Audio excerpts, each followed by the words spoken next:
Hi guys, it's Sandra here from Create in Spain. Now you may well recognise this because I made this in the last video and it's a piece of embroidery backing which I have coloured. So if you want to know how that's done, watch the previous video, but today I'm going to show you how you can use this to make something even more spectacular and with relatively little effort. So we have our background piece and I have it in one piece. I'm not actually cutting this to size at the moment. I'm just going to make a whole sheet of it and then I can cut it down when I need it. So I have a simple stamp here and a relatively simple stamp I think works best. And I'm going to stamp this in different colours randomly over this piece.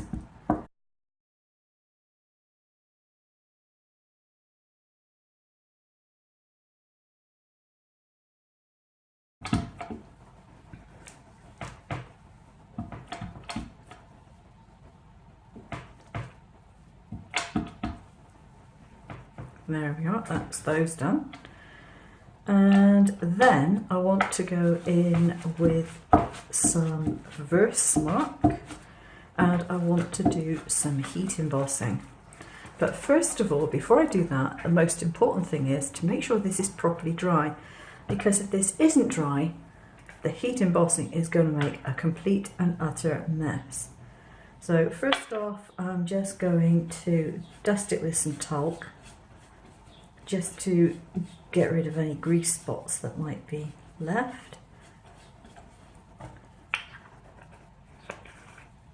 And then I'm going to go in with my heat gun. You could use a hairdryer. I'm going to go in my heat gun and dry this.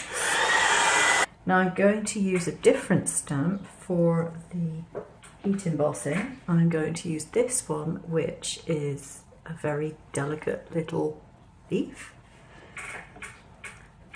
And this is going to go in between. Right. So I have here some of my favourite platinum embossing powder from Wow.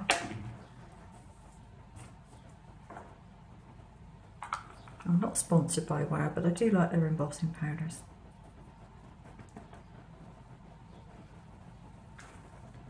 Now before I do any more, I'm going to put most of this back into my container.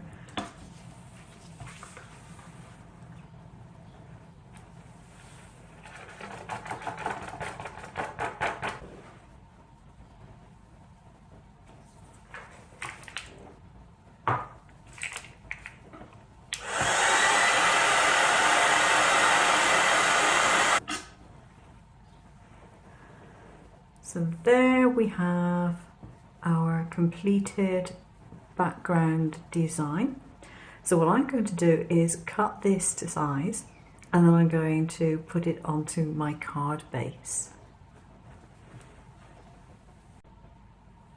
Okay, now that we've got the background done, I want to show you a method for mounting semi-transparent or transparent fronts. What I've done is I have designed these two pieces, a back layer which has got some slits across the diagonal. So this is going to work rather like it does in a photograph album of the old-fashioned variety. Now this side has got, and I've exaggerated the cut on here so you can see it, this has got slits cut into the corners, and what you do is you fold those back so you make little tabs like that. And you do that on all of them, like so. And then you cut this. This is cut out of your transparent material. And then these go through into the slots. If I was going to do this with card, what I would do is I would actually trim these little bits off. So you just have like a little arrow. And you literally just have to push these through the slits, and when you've done all four you will have your material mounted onto your back card. I've got one that I have just done so you can see what it looks like, and I've put double-sided tape on the back, so this is ready to go onto my card base. And so I'm just going to pop that on now. There we go. And I have my greeting cut out, ready to go. And so I'm just going to stick that on. I'm using my usual acrylic varnish to do this. It seems to be the easiest way of gluing on fine things. And I've cut this from a glitter card, just as a bit of a contrast. Obviously you can use these backgrounds for whatever designs you like, but this is just something to finish the card off really. And what I'm going to do with this one is I'm actually going to put it at an angle because I think it adds a little more interest. Press it down well.